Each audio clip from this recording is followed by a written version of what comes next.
ఓసారి ఆధునికత వచ్చి పాతకాలంతో వెక్కిరింపుగా ఇలా అనిందంట. హలో చూసావా, నీ పేరులోనే పాతకాలం ఉంది. నీ కాలంలో మనుషులు బట్టలు చేత్తో ఉతకాల్సి వచ్చేది.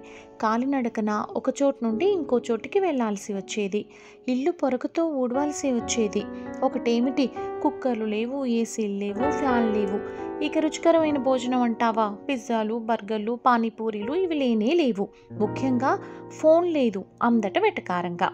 అందుకు పాతకాలం హహ అని నవ్వి ఇలా సమాధానం చెప్పిందంట. వాషింగ్ మిషన్ వచ్చి మనిషి చేతికి ఎక్సర్సైజ్ లేకుండా చేశాయి. బస్సులు, కార్లు, బైకులు వచ్చి కాలికి ఎక్సర్సైజ్ లేకుండా చేశాయి.